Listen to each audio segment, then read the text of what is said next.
Hello and welcome to Tennis Uncovered. I'm Alex Hyman, your host, and I'm so excited you're joining me for yet another episode.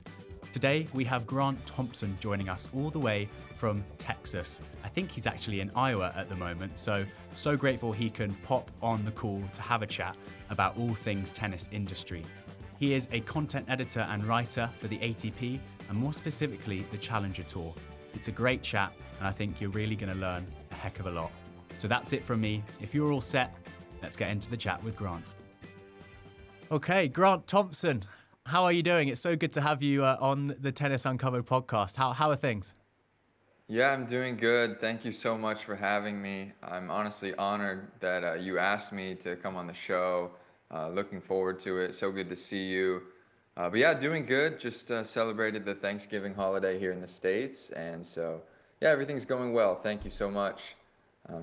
The Challenger Tour just finished up yesterday for the season. So in some ways, today feels like the first official day of the off season. Oh, the good times have come. It's Thanksgiving, you're on holiday. Things are looking very bright for you, Grant.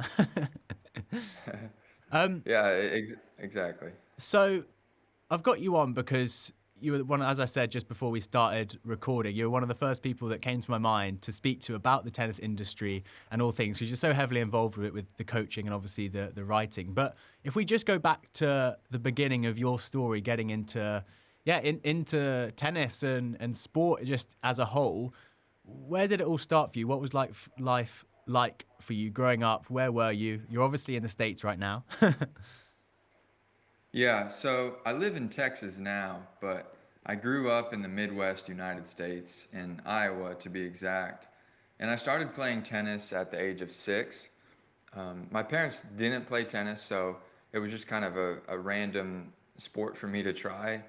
I tried in the summer just by going to some summer camps here in our town. And I just fell in love with the sport, fell in love with the coaches that were teaching me the sport. And that just developed a deep passion for the sport where I ended up taking like a lot of private lessons throughout my childhood and just developing my game. And so I look back at age 6 as kind of my first start in tennis. But then around age 10 or 12, somewhere in there is when I just really fell in love with the sport, thanks to my coaches that just instilled that passion in me. And I started watching a lot of professional tennis. My very first time visiting a tennis tournament, like professional one, was 2010, the Cincinnati Open. So that's kind of how I got my start in tennis. And like I said, I didn't have any family members in the sport. So the fact that I'm here today is kind of funny in some ways. Yeah, that is incredible because often people get into it because their parents have played or at least their older siblings have played. So it's interesting and probably quite rare that you've got into it without any prior tennis background in terms of your family. So that's pretty cool. It means that you're individualized. You've got the tennis part of your family to yourself. That's quite nice. Have they got into it as a result of you being so heavily involved? They don't play, but they enjoy watching. You know, it's pretty often where maybe in a major tournament, my parents will text me about the Alcaraz match or something like that. Like, oh, is Alcaraz going to win tonight? Or uh, do you think Alcaraz can win the tournament? Something along those lines. They're definitely following the sport. They've taken me to some of these professional tournaments, you know, as I was growing up. So it's kind of become like a family thing. Yeah. That's so good.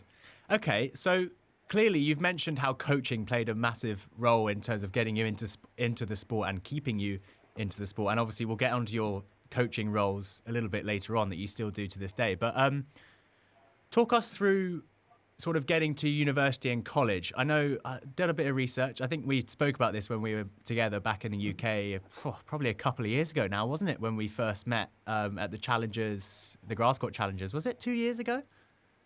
2023, and Okay. obviously it would have been June, so a year and a half. Yeah, Yeah. God, it feels like a long time ago. yeah, yeah. It's um, been a while. but yeah, talk to us about attending college in the States. Did you play college tennis? Did you, what was life like during that stage and what were your goals going into college? Yeah, so I attended Tarleton State University, which is in Stephenville, Texas. It's a small town in Texas. Really, not a lot of people know where it's at, to be honest. I didn't play tennis in college. By the time I had finished high school, I think I was maybe a little burnt out on tennis and just training, practicing. And I was studying agriculture business. And I had a hard time finding a school that I wanted to attend that had both agriculture business and tennis. And so I decided that I was going to just chase my degree in agriculture business, have that mindset of what do I want to do for the next 40 years and not the next four, which would maybe be play tennis. But obviously, here we are today working in tennis. So throughout college, honestly, I didn't do much in the tennis world throughout college. My first couple years, I was coaching some at a local high school, actually the high school that I played for because I started at a community college here in my hometown. And so I was like a volunteer assistant coach for 2 years right when I started college. But then when I transferred universities, I really didn't do anything in tennis. I hardly ever picked up a racket. It's kind of sad for me to think about now because for 2 years, I mean, I really like left the sport. That sounds dramatic to me, but it's honestly the truth. And so, yeah, I studied agriculture business. My thoughts, my plans were to maybe do something in farm and ranch real estate or something in agronomy, which is the study of plants and soils. Both of my parents work in agriculture, and really a lot of my extended family, they work in agriculture too. So it kind of runs in our family. And as I got older, I started to think that it was something that I wanted to do as a career. And to be honest, I don't regret like my decision to study agriculture business or attend the university I did because I loved those couple years that I was there and the friends that I was able to meet there and just the path that I've been on the last several years. Like, I don't think I would write it any other way. So I'm very blessed and thankful for that. Yeah, when I first saw that you had studied agricultural business, I was in shock. I was like, hang on, that doesn't align with anything to what you're doing now. So one of my questions was going to be, are you still involved with that side? And do you still use that degree that you had, or have you completely sort of gone away from that and have now solely in the tennis industry? Yeah, Alex, it's funny because a lot of times when I get asked questions like this about, well, how do you use your degree or what did you study? I like to joke and say that, well, I'm using my agriculture business degree as a writer in professional tennis. It makes zero sense, of course. So it's kind of my joke. But no, I'm actually really not involved in agriculture in any way right now, solely tennis. And plans for the future, I think, to be honest, I don't know if agriculture is a part of it. I mean, I got my 4-year degree, and like I said, I don't think I would change it anyway. But no, right now I'm really not involved in agriculture in any way. But that's the funny thing, right? Like we sort of joke that okay, agricultural business might not have helped you, but actually there probably are some transferable skills that you can find that have actually helped you. Do you think there are any that you can pick out that you've thought about recently that are actually, you know what, agricultural business has set me up for this path that I'm now on? Yeah, I think maybe just some of the projects assigned in college or yeah, just assignments that I've done in college, whether it was just a lot of writing or even in high school, I remember doing a lot of writing. And so now to be writing for the ATP Tour, I mean, I look back on those days as just sharpening my skills. And yeah, I think that's probably the main thing that I see is just, throughout my time in college, is learning how to piece together some sort of paper or in this case, an article. Yeah. And I think I'm hoping that a fair few of my listeners will be sort of at that stage where they're in college and they're, either working out whether the pro tour might be for them if they're good enough or whether they're going to sort of work in the industry because so many people that have played tennis, will want to work in tennis. It's fairly common. So I think it's interesting for us to speak about how these skills that we learn in college can then transfer into jobs in the next few years for these sorts of listeners. Where did your flair for storytelling come from? That's obviously a big part of your role as a writer and editor. When did that start to come? Was that writing papers at college, or was that from a different area of your life? Yeah, I think probably in high school. I mean, I just remember writing so many papers and just, again, sharpening my skills there. And I've always enjoyed reading, and I really only like to read things that are true. Like I'm not a fiction book guy. Neither. I like compelling, interesting stories. In fact, even to this day, that's something I'm trying to think about when I'm writing a story. Is like, okay, would I read this story? Mm. You know, do I find this compelling or interesting, or what is the compelling or interesting angle? Yeah, I think just throughout my teenage years, just whether I was writing or reading, I just kind of developed a sense of uh, I guess just becoming interested in the background story, especially of professional athletes, whether it's tennis, football, basketball, whatever it is. Like finding more out about the player, the professional athlete, Mm. and that's what I try and do these days. I enjoy covering some of the background stories, the stories that aren't so much about forehands and backhands, but rather their personal lives, their interests, their family, stuff like that. That's what I probably enjoy doing the most when I'm doing an interview these days and writing an article these days, is just trying to find the compelling story that's not on court, where if I could hand the story to somebody who doesn't know anything about tennis, could they at least read the article and have an understanding of who this guy is on the ATP Tour? Maybe they won't understand the tennis side of things, but Mm. can they develop an interest in the guy as a person? Yeah, fascinating. And so you've clearly had that sort of ability to be a creative storyteller, whether that was from your sort of high school, college days. It's sort of developed into something amazing in your role now. How? Firstly, I want to ask you a little bit about your coaching that you do now. Are you still coaching lots? How much are you coaching? How much is other stuff? Yeah, so right now I'm actually not coaching, but I'm hoping to get back into it very, very soon. I stopped coaching in March of this year. The tennis academy that I was working at, some things just fell through with the schedule, and I was driving kind of far to go there. And so it just wasn't working out as well as I had hoped. And so I made the decision to stop. It was right at the same time that Indian Wells was starting. So it was like a perfect transition where I was able to pick up more writing for the ATP Tour. Mm. And now that's turned into what, like 10 months almost or something like that.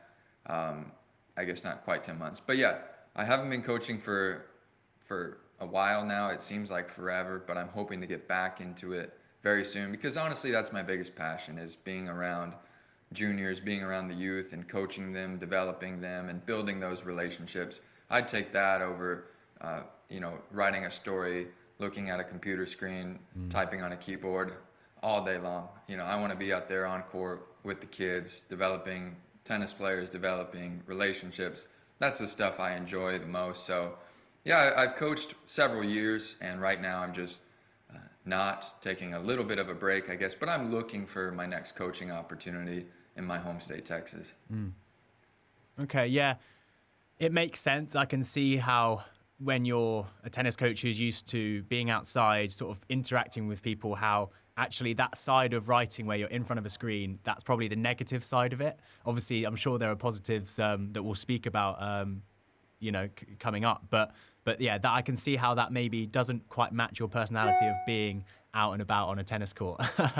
But how much do you think has coaching and being specific with drills and knowing the game well inside out, really, how much has that helped with your writing? Do you tend to write specific stuff? I know you've mentioned, not so much writing about forehands and backhands. It's more the behind the scenes stories of players and tournaments. But do you think that coaching has helped with writing? Yeah, I think in some ways, as much as I do write about the players and kind of these featured stories, there's also a handful of match reports at all the tournaments. I mean, we know the tennis calendar, it's almost year long. And on the ATP website, we're always writing match reports. And so I do, a fair share of that. We have a full team. We have a great team. And so we're always writing match reports. And I think the coaching, yeah, it just helps you see the game in a new way, in a different perspective, of course, from, just watching on TV. You're able to see, okay, why might this player be going for this shot? Or what patterns are they trying to build? Or why did they use their second serve in this way, or something along those lines.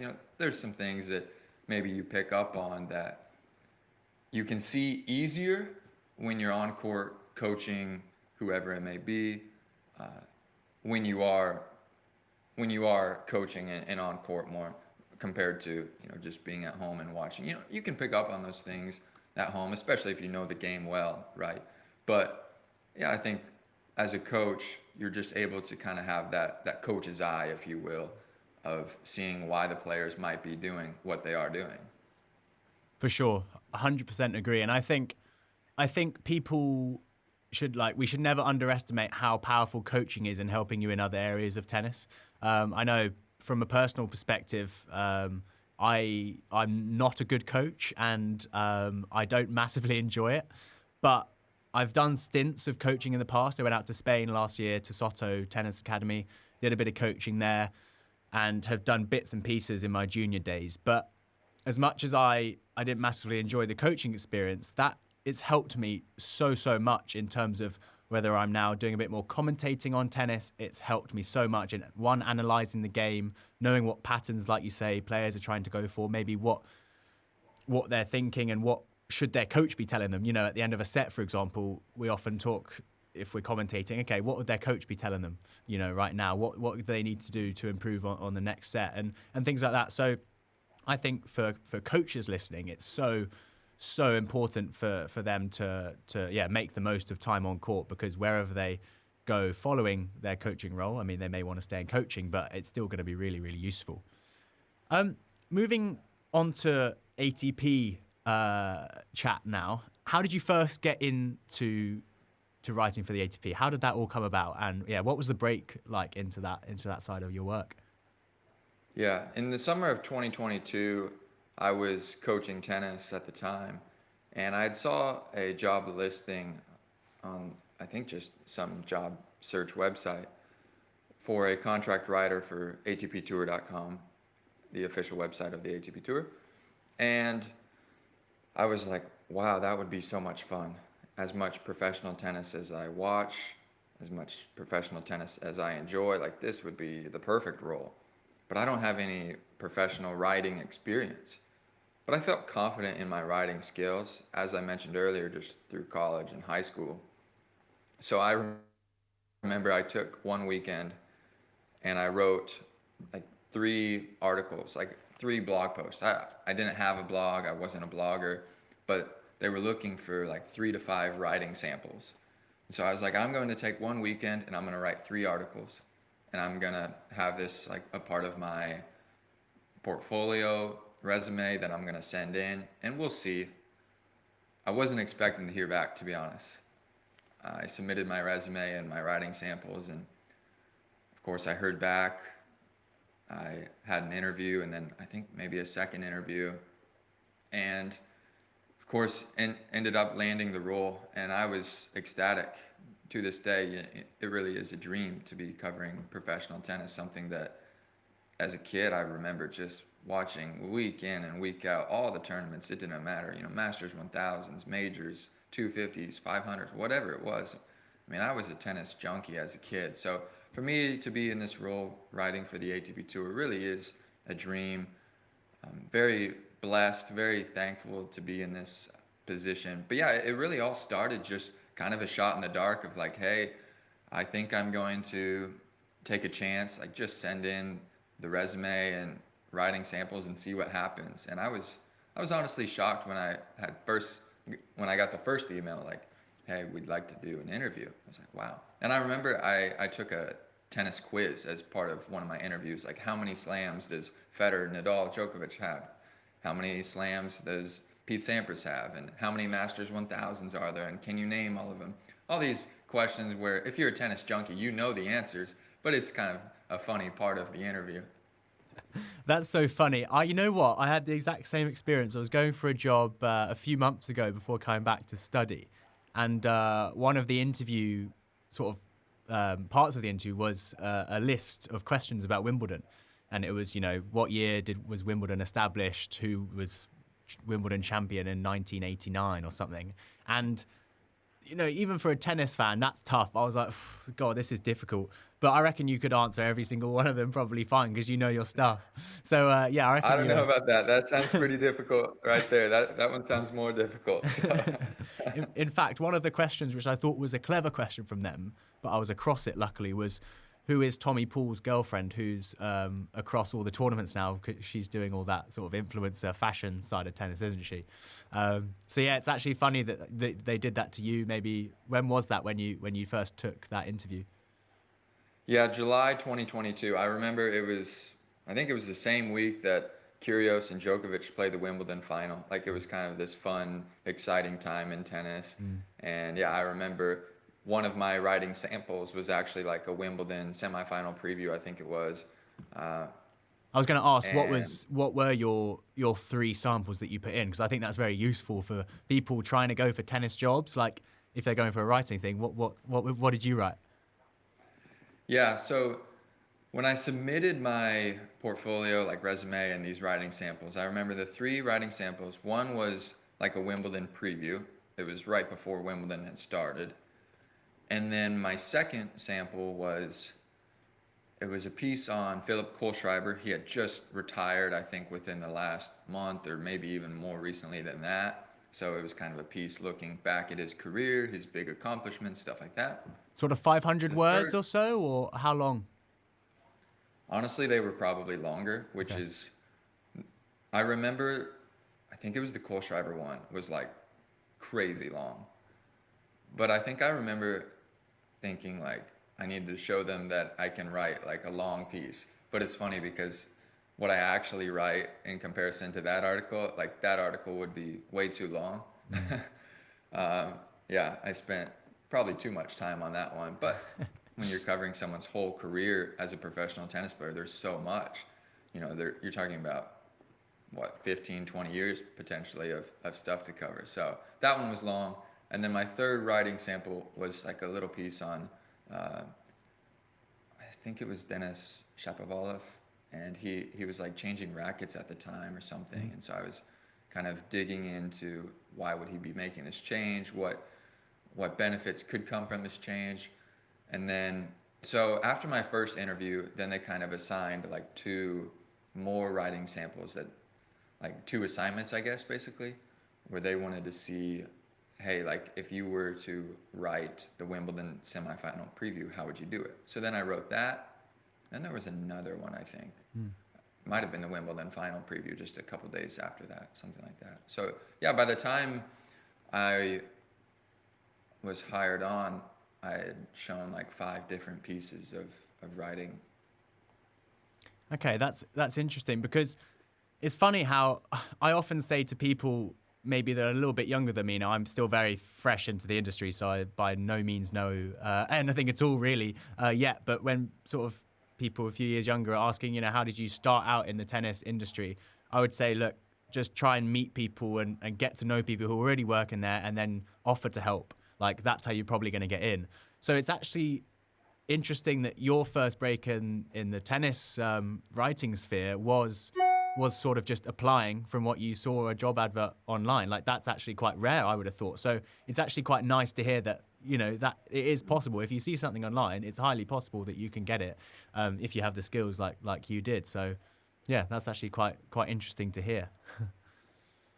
Yeah, like I said, it's been a dream. It is a dream, and I'm so thankful for the guys that brought me on and gave Mm. me that first chance. Mm. I honestly wouldn't be where I am today without them. That's kind of an overused saying, but for me, like it's definitely true. Like I just needed that first chance, that first breakthrough, and I'm so thankful for the team that brought me in and has coached me and taught me a lot in the process. Like by no means was I, um, you know, plug in and ready to go type writer. Like I was showing potential, I think, and they, the team, some of my colleagues have really coached me and helped me along the way. I remember when I first started, like I would write an article and we would get on a Zoom call and share the document and just kind of go through it like sentence by sentence and talk about like, hey, maybe this would be a better way to write this sentence, or how can we get better flow from this paragraph to the next paragraph, and kind of all this in-depth stuff that um, is that goes behind the scenes of an article. But yeah, I've been coached by a great team, and so I'm so thankful for them not only giving me a chance, but then like coaching me up as well. Okay, final question on this sort of breaking into the industry part, I suppose. What do you think was key in terms of you getting that job? What specific thing about, whether it was your storytelling, it could have been what you were like in the application process in terms of communication with them and just being a solid character? What do you think was key? Yeah, that's a great question. I think maybe one thing, just specific to the writing, is just having the ability to um, make things like flow. I always think like anybody can write something, but to make it flow is maybe the more difficult thing. Especially like even to this day, like I'm writing an article and I'm like, oh, I'm stuck. Like I have this interview, I have all these quotes, I have an idea in my mind, but how in the world do I make this all fit?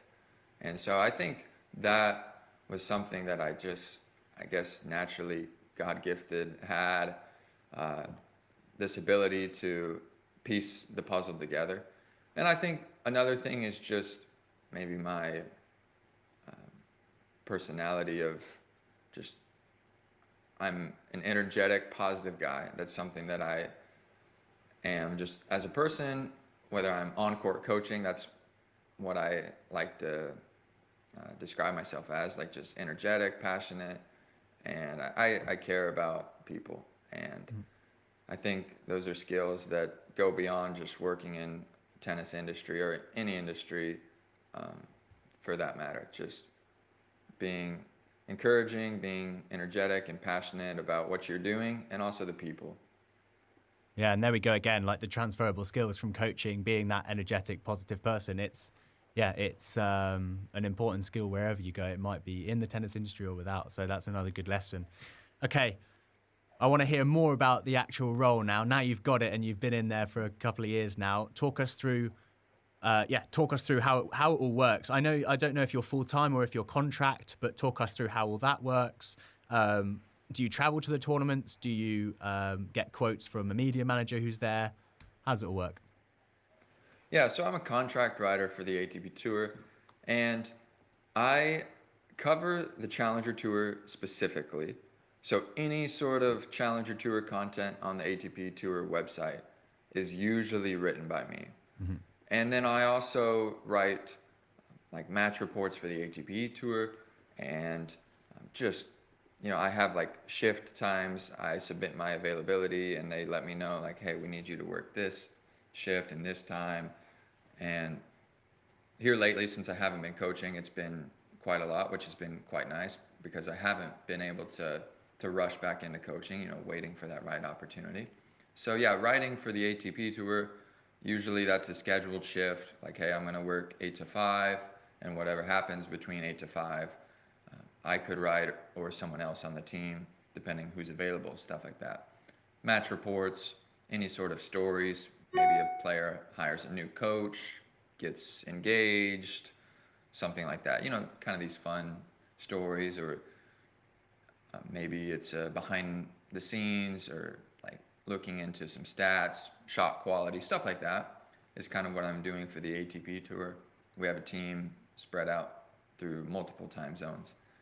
For the Challenger Tour, like I said, pretty much any Challenger content on the ATP website is written by me. Every week, I'm doing a Challenger recap, or a Challenger wrap is what I like to call it, just highlighting the Challenger champions from the previous week. As you know, usually there's 4 to 5 tournaments, Challenger tournaments a week. And then also I'm doing roughly 2 Challenger features a week where I'm interviewing Challenger players, getting their backstory, whatever it may be, and writing a featured story on them based off that interview, based off those quotes. I usually speak to the player myself over like FaceTime, WhatsApp, Zoom, whatever it may be. Uh, the interviews are set up just through my relations at the ATP, my bosses, my colleagues. We, if we don't already have the contact info for the players, we just go through the player relations department at the ATP. So usually I'm speaking to the Challenger players myself, not through like a media manager or something. Sometimes maybe they help us schedule the interview and stuff like that, or go through an agent to help schedule the interview. That, is pretty common. But I always like to do the interview myself so I can get those, follow-up questions, and maybe I have specific questions about a story I've heard or read about them that I want to get quotes myself. So that's the preferred way. And yeah, like I said, I'm usually writing a couple of those a week. Depends. Some weeks it's maybe less. Some weeks maybe 3 to 4. Okay, that's a good timeline, and I understand a little bit about sort of the hours you're doing. It's actually sounds like quite a lot. I mean, 2 features a week may not sound like that much, but there's a lot of time and thought gone into these, it sounds like. So that's interesting. And I know I read the Diego Forlan piece a couple of days ago. That was obviously a fairly big tennis story. It got on BBC Sport how the ex-professional footballer for Argentina played his first ATP Challenger in doubles, if I'm right in saying. So how would that work? You obviously weren't in Argentina, so how did you get hold of him, his quotes? Did you speak to him directly? Yeah, so that one was a little unique because the interview was a Zoom call with several different writers, several different journalists throughout the world, UK, France, I forget where else. So we had like a 30-minute Zoom call with Diego, which was pretty cool. You have this famous football star who's now going to play this Challenger tournament in doubles. The tournament was in Uruguay, his home country, and Sorry, so I that said one was Argentina. like I fully got that wrong. Thank yeah, God we have the all good, expert. all good. All good. He played with Federico Coria, who's from Argentina and stuff. They played doubles together. So yeah, that one was like a group interview. I was able to get maybe 3 to 4 minutes myself asking the questions that I had, and then we would just pass off to the next writer, and he or she would ask their questions. So yeah, we had 30 minutes, and each of us got roughly 5 minutes or something. That one was cool. That one was cool because it was such an interesting story beyond tennis. Yeah, this guy who's won these amazing awards in football is now trying his hand in professional tennis. And it was just kind of a one-off thing as far as the challenger circuit goes.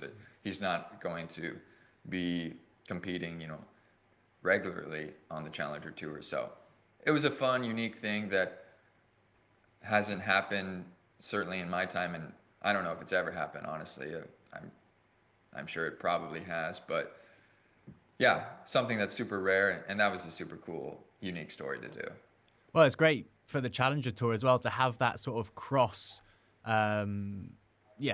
contamination, I suppose, between football and tennis, and it just gets and attracts more viewers, doesn't it?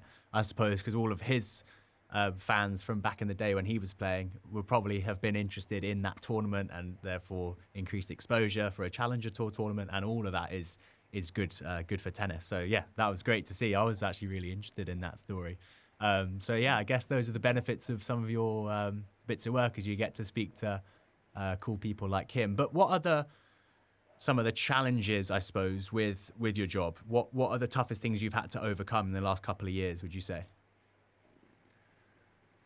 Yeah, great question. I think one of the challenges of the writing is maybe, for me, maybe other guys would have different answers, but for me, sometimes the match reports, publishing those like in a very timely manner, especially like a big time match. Let's say we have Alcaraz and Sinner playing a U.S. Open or whatever, and you have the tennis world watching that match, interested in that match, and even beyond the tennis world, hopefully their rivalry seems to be like the next big rivalry in tennis, right? We all know that.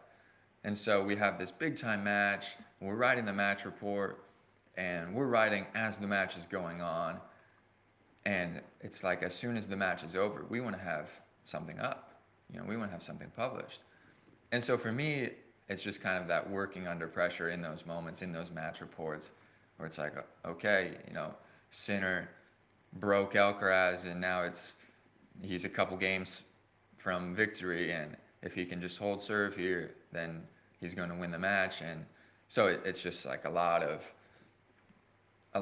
pressure. But I say that, but then I always kind of remember that at the end of the day, like, it's a tennis match. There's people out there. There's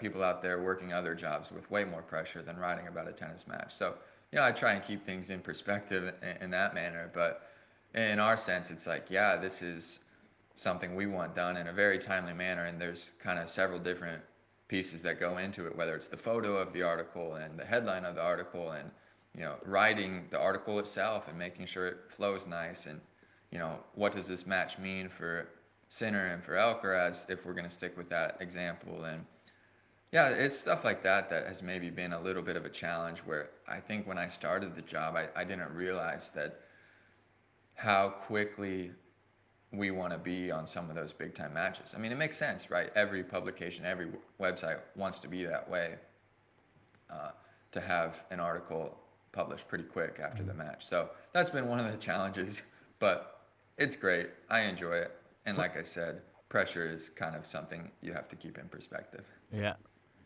pressure is a privilege, is get that tennis quote in there.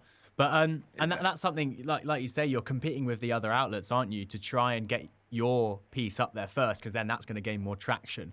So it's a balance of getting it up quick, but also attention to detail surely is so key for you guys, because little errors sort of can be costly in terms of your credibility and things like that. So I guess for you, that sounds like a real challenge to get that balance right of being quick, but also being thorough with your writing. So that's an interesting one for the listeners to think about, in terms of, if they want to get into writing, and that's a skill they probably have to work on. Okay, it's interesting to hear a little bit more about more specifically about your role, and the good things and the tough things that come with it. But one of the last things I want to ask you is sort of looking ahead. You've mainly been in writing and coaching. I know you mentioned at the start of the chat, your passion is coaching. Are you going to continue with some writing, some of the bigger events, or are you going to stick to coaching? What is Grant Thompson's next 5 years hold in store? That's what I ask myself a lot, Alex. I'm not sure. I enjoy what I'm doing now, writing, and hoping to get back into coaching soon. So down the road, I don't know how much different my path looks. I love what I do now. I could see myself maybe diving into writing things that aren't just tennis. Maybe a different sport that would interest me. Or part of me wants to just go more into the coaching and maybe coach even more than what I was before, and really develop myself as a coach, develop junior players, something like that. We'll see. That's probably a poor answer, but I'm not too sure. This year, I met someone who lives in the Netherlands who does like some sports mental coaching. It's kind of like sports psychologist, but not especially like what he does specifically. And he's kind of talked to me about maybe coming alongside him. He works with professional athletes. Some are actually in tennis, some football players, surfers, whole host of athletes. So he's talked to me about maybe coming on as like a sports mental coach. We'll see if I go that direction, but the next 5 years, I'm not too sure. Who knows? To be continued. We'll get you back on in 5 years. Fingers crossed this podcast is still going. But yeah, that sounds like a good plan, even though if it's not too structured. I think that's quite nice. So yeah, good for you. And my last question to you is essentially, I know I mentioned this to you before we went on record, but who would you recommend that I get on the podcast to speak to about more in depth about the industry? Yeah. I mean, I think when I hear the name like Tennis Uncovered and I hear a little bit about what you're doing with this great podcast, I think about people that really work behind the scenes and people that, maybe aren't common names to tennis fans or whoever it may be, but some people that come to mind, I don't know if I'll name like someone specifically, but Okay. I'll say maybe the area of the industry that they work in, maybe like if we want to stick with the ATP route, maybe like a tour manager, like someone that's really behind the scenes and at a tournament, like from qualifying all the way through the trophy ceremony. Someone like that has a lot of great knowledge of how does the tennis industry work and how does a tournament be put on and stuff like that. Another area, I have a friend who is like a tournament stringer who travels to several tournaments throughout the year. Not like a crazy amount, but he's done like the US Open and some other big tournaments as a stringer. And I just find that fascinating. I mean, he's got great stories of what it's like to string a tournament and the hours they put in and some of the funny requests they get from players, stuff like that. So it's kind of this unique job in the industry that if you're in tennis, like it exists, like every tournament has to have multiple stringers, but those guys are so behind the scenes, like nobody really ever talks to them or stuff like that. I like it. I think something like that maybe would be, Tennis Uncovered. Yeah, I think that captures the true essence of the podcast name, that does. And yeah, I've got a few in mind already. So thank you, Grant. That's a great shout. But yeah, we will leave it there because I'm wary of time. But yeah, Grant, thanks so much. It was, unbelievable catching up with you. And yeah, we'll get you back on in 5 years' time when we're in exciting new places. Yeah, that sounds great. No, thank you. Thank you so much for having me. Really, honestly honored that you asked. So thank you, and let's not wait 5 years. We can do it even before then. So I greatly enjoyed it. So yeah, I appreciate it, and I will talk to you soon.